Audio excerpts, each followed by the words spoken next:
Okay, so I want to make things pretty clear from the beginning. Our location and identity, it changes over time, but God does not. Okay, so I just want to make that pretty clear. So there's some examples here of someone's identity changing through their life. Pretty obvious one, baby Jesus, when he's born, everyone just looks at him and goes, oh, baby Jesus. So that's the label he's given. And then as he starts to grow up, you get the carpenter's son. A lot of Korean ladies actually lose their identity and they're referred to by their children's name. You know, like Sun Ye's mother and things like that. Then, of course, later on in life, he becomes rabbi or teacher. And finally, you get things like Jesus of Nazareth. Even though he's not born in Nazareth, that's just a label that we get. So you'll see through this, the labels for me have been changing, and I just want to sort of give you an example of what's sort of going to happen. Okay, so this is where I'm from. I'm from Scotland, and we've got 5 million people. It's not very big. South Korea has 50 million. So it's much, much bigger. Scotland actually has 3 regions. So they're in different colours here, just to make it clear what those regions are. First, we've got at the top is the highlands in the north, which has high mountains. So we call it the highlands. Then there's the area that I'm from, the lowlands. That's just flat and low. Pretty simple. And then there's the borders, which is on the border between Scotland and England. So I'm from the middle part, the lowlands, and that little red dot, Hamilton, that's my hometown. It's probably about 30,000 people. It's not very big. Okay, so these are some of the things in my country. So starting from the top left, we've got lots of castles. They're absolutely everywhere in Scotland. And next one, Harry Potter. He's from Scotland. That's what I'm sticking with. And the next one, a lot of beautiful land up in the north. Lots of empty space. There's not really many people live up there. Then in the middle row, on the left, that's a Scottish thistle. Very prickly sort of flower. That's the national flower of Scotland. And you've probably heard of the next one, the Loch Ness Monster. He lives in the lake. I don't know if he looks as cute as this, but maybe. The next one is our national animal. So Korea has a tiger. We have a unicorn. Yeah, very Harry Potter. And he's holding 2 flags. The top one is the St. Andrew's Cross, the blue and white. And then the yellow one is the King's flag. So that belongs to the King. Further to the right is a whiskey distillery. Scotland's very famous for making whiskey. It's a very cold country, so whiskey keeps you warm. Some of the animals in Scotland, deer is very common. The word for deer is fiddick. So if you ever see a whiskey called Glenfiddich, that just means the valley of the deer. The next strange little birds, they're called puffins. Pretty weird little things. And then the next one we have salmon. There's a lot of salmon in Scotland. And then the last one is a very hairy cow. Because Scotland's very cold, so the cows are actually very, very hairy. Okay, next one. These are some of the traditional jobs of my region. So there's shipbuilding, steel making, coal mine. My grandfather was actually a coal miner, so that's one of his jobs, and then weaving. So we produce a lot of suits and things like that. Okay, so this is my capital city, Edinburgh. And during wartime, the king would live in the castle. And in peacetime, he would go down the road connecting. The road is called the Royal Mile. And then when he gets to the end, that's where his palace is. And we call his palace Holyrood Palace. Not to be mistaken for Hollywood in the US, this is Holyrood. If I translate that into English, it means Holy Cross. And I'm getting the feeling my country is pretty religious. So when it comes to the Church of Scotland, there is a symbol, as I said, the St. Andrew's Cross is one of the symbols for the church. The other one is the bush. This emblem, it first appeared in 1691, so it's pretty old for the church. It refers to the burning bush that Moses encountered. And no matter how much this bush was burning, it was never consumed by the flames. So that was, in fact, the motto of the church, yet it was not consumed. John Calvin, he was actually studying in Geneva, and he saw that the burning bush represented the people of the church, which were suffering, and they wouldn't, how do we put this, not even the gates of hell would prevail. Okay, so let me turn the page. Alright, so these are some of the famous people. I didn't put Harry Potter, oops. First one is David Livingstone. He was a doctor near my hometown, and he was a missionary. And so he went to Africa, and he did a lot of exploring and preaching to the local people. The next one is John Knox. He's a friend of John Calvin, and he helped reform the Scottish Church.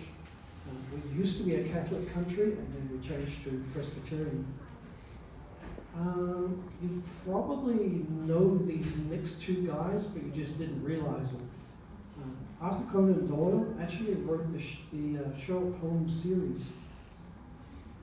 So Sherlock Holmes, even though he lives in Baker Street in London, the character is actually written by a Scotsman.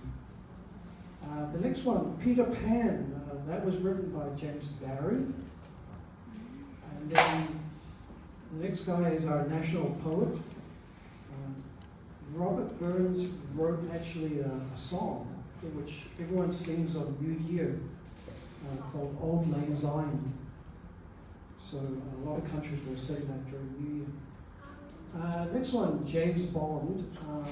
I put him there because Sean Connery's Scottish, and he's one of my favorites. Next one, William Wallace. You probably know him from the movie Braveheart. So he's one of our national heroes. Okay, so next one. All right, so who else is from Scotland? This one is my family tree, and when I say it began with Grace, that's my grandmother's name. So my grandmother and then my grandfather, George Kelly, they had 7 children. And actually, in my family, that's not that big, because I looked at other family connections, and they've got like 13 children and so on. So apparently before television, they had a lot of babies. So my grandparents had my mother, Catherine, George, Mary, Thomas, Alec, Peter, John, a lot of Bible names. In fact, my grandmother's brother is called John, but we didn't refer to them as First John, Second John. We just said Big John and Little John. That was just how we did it. There's a picture there of my father as well. His name is Archibald, but everyone just called him Archie. And only two of us, my brother and myself, and my younger brother, he's actually much bigger than I am. He ate all my food. Yep, that's that one. So, at this point, I'm living in a very religious country. My family are very strong Christians. So I'm going to rate myself as baby brand, child of God. It's a pretty good beginning. The cross is probably, sometimes you'll see me wearing it. That's what we call a Celtic cross. It's got lots of interwoven designs on it. I have no idea what the circle represents, but yeah, our cross has a big circle on it. The other thing to note is that even though my father was a very passionate Christian, he was also what they call a Freemason. This is a group that originally started with actual Masons, and my father used to wear a ring, and there is a set of dividers and then a square, and those were the tools for cutting the blocks of stone. And then there's a G in the center. Well, that G represents having God at the center of your life. So I always remember as a kid seeing him wearing that ring. So yeah, very passionate guy about Jesus and God and sort of thing. Okay, so the next one, let's see. Oh yeah. So in the 1970s, Scotland was a very poor country. And so my parents decided to move us to New Zealand. So I was going from Scotland to New Zealand. New Zealand's an amazing country. The local people on the left there, they're called the Maori. Very Polynesian, because basically they came from Hawaii and then sailed all the way down. So if you've ever seen the movie Moana, yep, I love that movie. You're welcome. Okay, so the Maori people, they come down from Hawaii. Amazing country. You'll see a lot of it if you watch the movie Lord of the Rings, or the very green land and big mountains. And that's just us doing a fake picture. And the photographer says, do this, and then later on he put lizards on top of our arms. So not real lizards. The sheep is real. That's my wife. And she's with one of the 45 million sheep that live in New Zealand. So more sheep than people.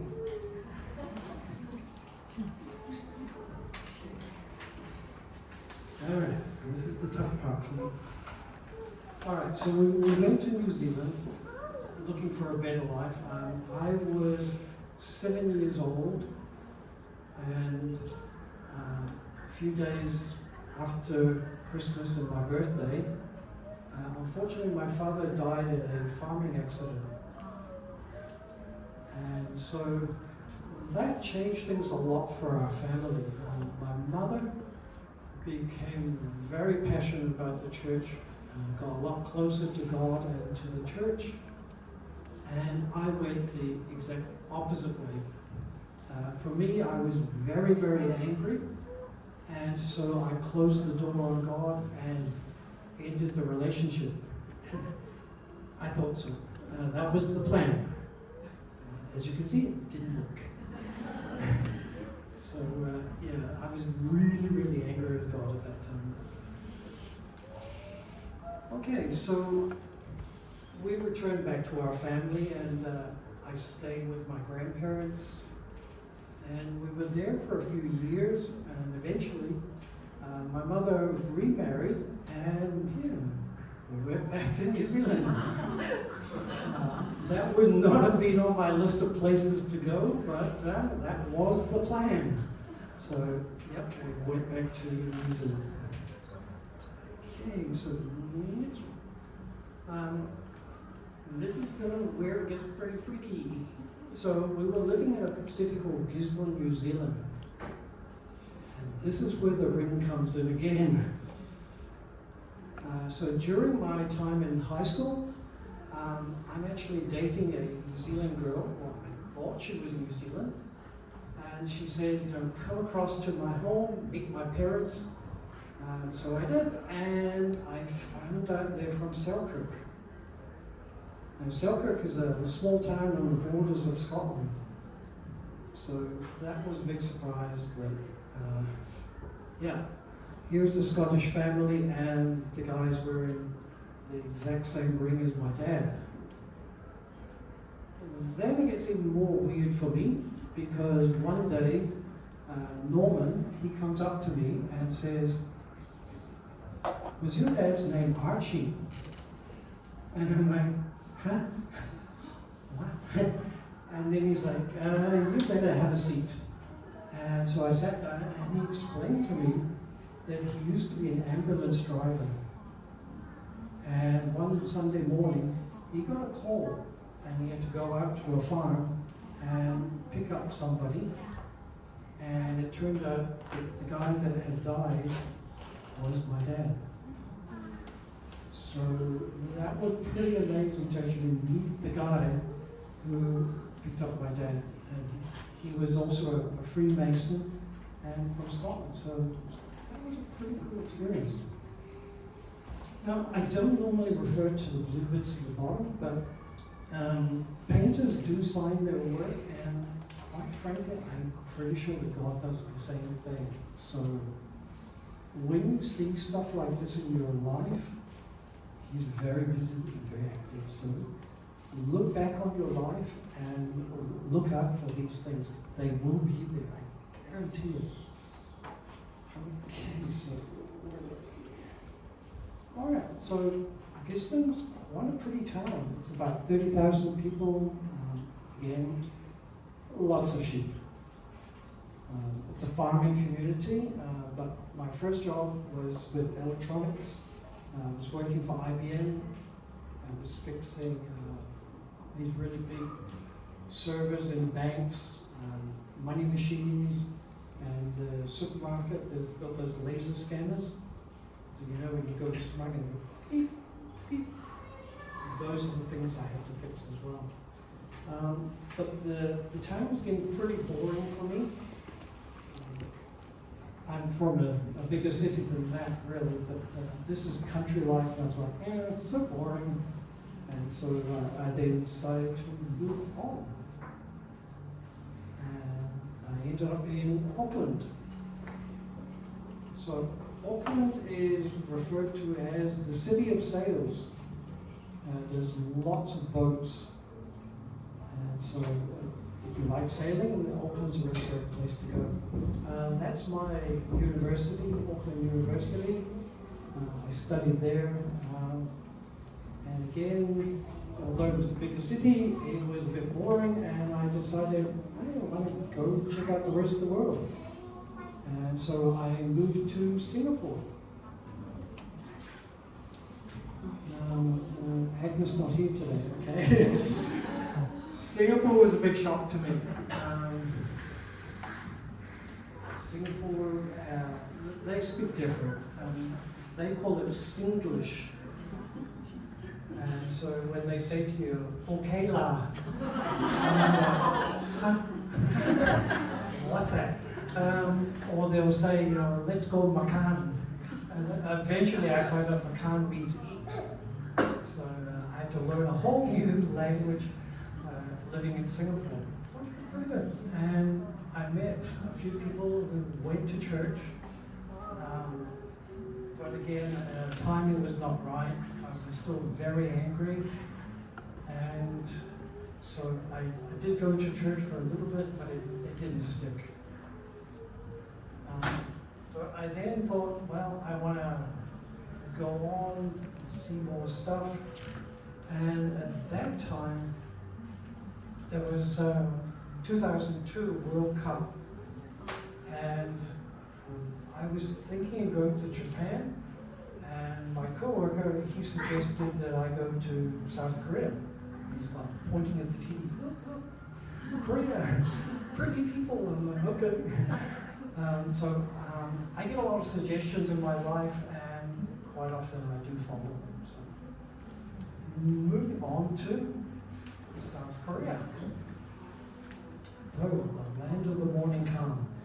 Yeah, you people are very calm, which I like. Okay, so it's the end of 2002, and I was working here as an English teacher for a long time, and eventually I met my wife, Park Son-ye, and in 2010 we got married.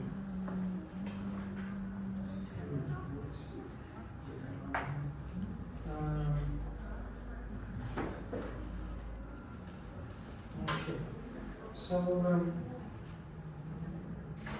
let's see, this one about my mum.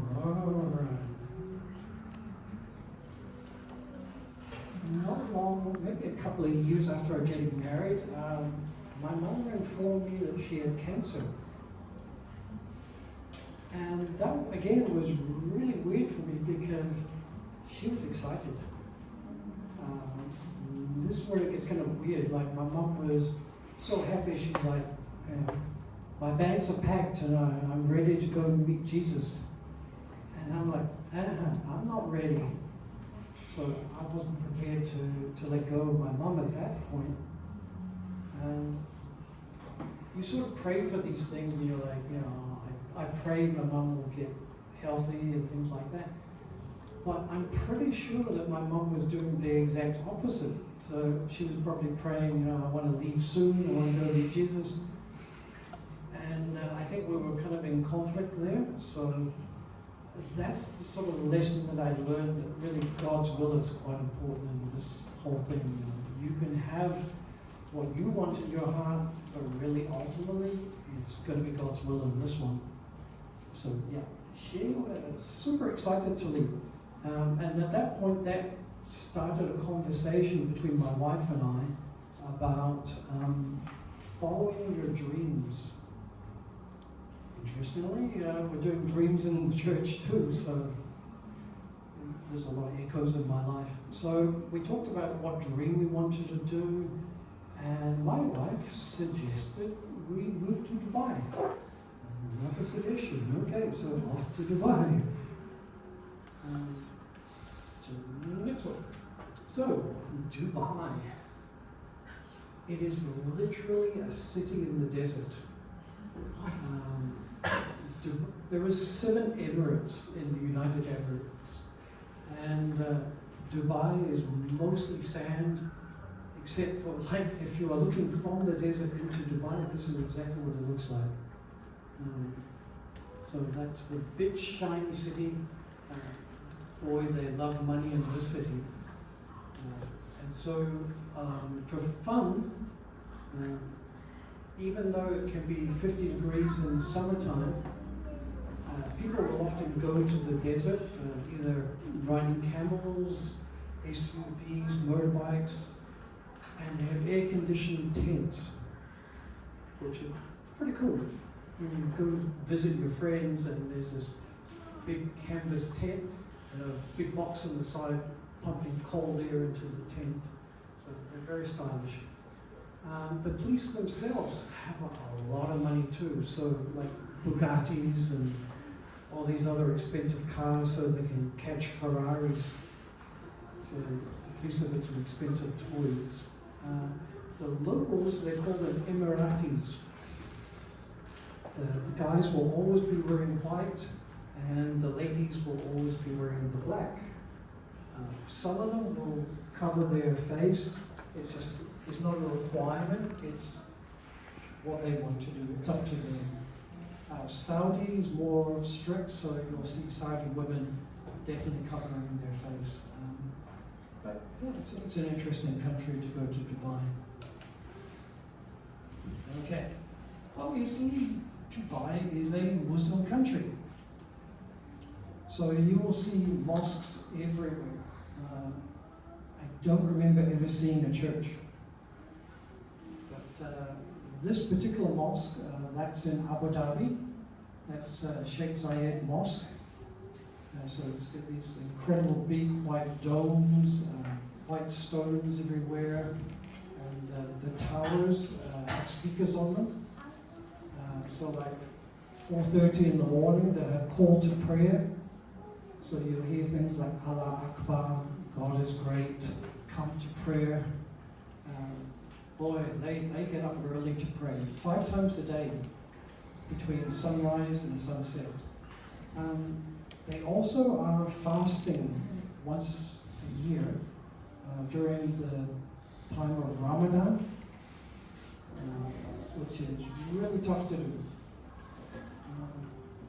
So inside the mosque, well, actually there's pillars there. They're all over this mosque, and they're designed to look like palm trees. And the top bits are kind of gold, and really lavish mosque, quite amazing. And then there's a picture with different Arabic words. So I've translated a few of them. That's the 99 names of Allah. If you can remember those 99, you go straight to heaven. It's a very deep-spaced religion. It's what you do, not what the other guy does. But yeah, interesting place to visit. Okay, Dubai, definitely a new life for us. My wife joined Fly Dubai as a cabin crew. That's their old uniform. Dubai taxis and buildings, pretty much everything is desert yellow in Dubai. Absolutely everything is that color. That was the university I studied my master's degree. I did human resource, and I was kind of following our dreams that we needed to do.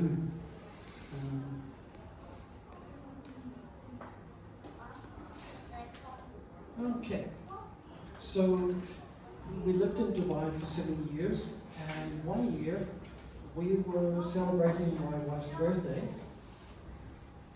We had dinner out, and I didn't really plan anything special, and I asked her, so what would you do? What do you want to do after dinner? At which point she had been told by her co-worker about the church that she goes to. And so her co-worker suggested that we go to a musical event that they were having at the church. Okay. It's not really a church. As I mentioned before, there's lots of mosques, but this church was actually inside a hotel. So they were renting a lot of the rooms within the hotel. The main ballroom, that was where they used to hold the meetings, and like our worship team up at the front, and they would be up on the stage. So, pretty cool. Here's another one of the weird things. That day, my wife's birthday is the 1st of March. If you translate it into Korean, you get Samil. So I tell you, you go look for the signs that God sprinkles across your life. He did it to me again. So the music was pretty good. Like today, when I was listening to worship teams singing and playing, it gets you very inspired. And I really like it when a worship team gets into it. Brian's over there going amen, and he's really getting into it. So I'm getting excited as well. So yeah, the music was really, really good. I was enjoying that to the point where I was pretty much forgetting that I was angry at God. So I was like, oh no, I shouldn't be enjoying myself. Oh, okay. So I'm not really sure why I did this, but after many years of silence and not talking to God, there I was sitting on the floor, And I decided to have a little conversation with him, and it pretty much changed my whole life. So I'm sitting there and I'm going, okay, nice music. Still doesn't change the fact that you took my dad. And oh boy, he responded back to me. So he's saying to me, I didn't take him, I welcomed him. Suddenly I'm looking around going, what? Well, where'd that come from? And then I decided, okay, I'm going to respond to this. And so I get really snarly and yeah, but you left him to die alone in a field. At which point he goes, nope, I sent someone. And that totally broke me. So I'm sitting on the floor crying. Everyone else around me is like, oh, he's enjoying the music. And I'm like, lots of things are happening here, guys. And I'm remembering the guy with the ring. And I'm like, yeah, I can't argue with this. So it was kind of weird, all these years I've been complaining, thinking about what had been taken from me, and I wasn't actually focusing on what had been given to me. So my perspective sort of flipped that day. So it was pretty cool that I had actually been given an opportunity to meet the guy who actually met my dad and picked him up. So that was pretty. Okay. Well, at the end of the 7 years, we had the COVID pandemic, and we were pretty much like this, social spacing. So it's kind of weird that this is happening today, that the seats are all COVID sitting. Brings back memories. So my wife and I returned back to Korea, and currently I'm working for LG, and I deal a lot with the cosmetics, Coca-Cola, and household goods. That LG, not the electronics, and not U+ like KB. It's a different one, right? LG is a big octopus. So I work for the cosmetic side of things. My wife, she's changing her job from physiotherapy, and now she's into being a tour guide. So she can tell you lots of interesting facts about Korea. At the moment, though, we are going through a bit of a recession, and so I am very unsure about my job. In fact, last year I was pretty panicky about it, very stressed. Now I'm okay. I'm just very calm and enjoying the moment. I don't know, things do change. Basically, because he's got a plan. You probably were listening to the song Faithful. This is where the lyrics come from. Psalm 1 through 9. I put 7 to 12 up there, so either turn to your Bible or listen to the song again. These words at the moment are very comforting for me. Yeah, it's got a plan, so I'm not so freaking out at the moment. Let's see. Oh yeah, how did I get to here? I don't know.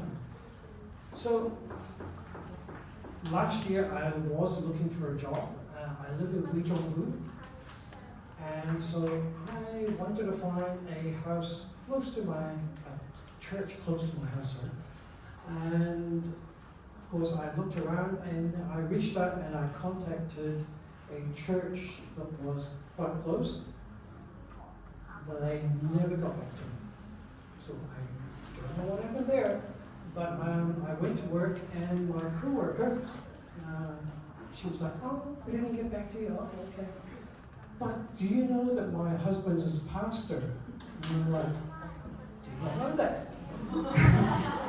Apparently, Lee Young-hoon is a pastor across the other building. You saw him a couple of weeks ago when he came and visited us. And so she suggested to come here. So that's why every week I hop on a train for an hour and come all the way here because this place is some hill. Did it to me again. So yeah, that's why I'm really happy to come here, and it's a very spiritual place. You all are amazing, from the worship team to the back of the wall. Everyone here is very special, and I'm really grateful that you're here. And I had some fun. Oh, I guess it was a couple of months ago when we went mountain climbing, and there's our little group. We were climbing with Charlie, Jesus included. He was there. So, yeah, it was pretty good. Let's see, anything else I've missed? Unfortunately, I didn't have time to talk about my baptism and what happens in Dubai during Easter. I could show you a whole bunch of photographs later, but generally they meet on the beach, they have worship on the beach, and then they take you into the Persian Gulf and you get baptized in the sea. So yeah, I got baptized in the Persian Gulf, which again, kind of weird.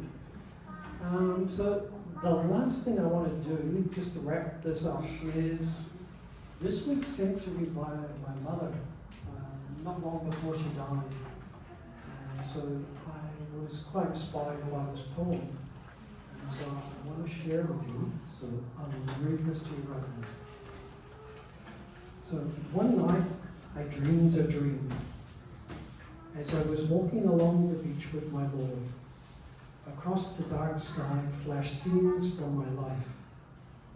For each scene, I noticed two sets of footprints in the sand. One belonging to me and one to my Lord. After the last scene in my life flashed before me, I looked back at the footprints in the sand. I noticed that many times along the path of my life, especially at the very lowest and saddest times, there was only one set of footprints. This really troubled me, so I asked the Lord about it. Lord, you said once, I've decided to follow you. You'd walk with me all the way. But I noticed that during the saddest and most troublesome times of my life, there was only one set of footprints. I don't understand why. When I needed you the most, you would leave me. He whispered, my precious child, I love you and will never leave you. Never ever during your trials and tests, when you saw only one set of footprints, it was then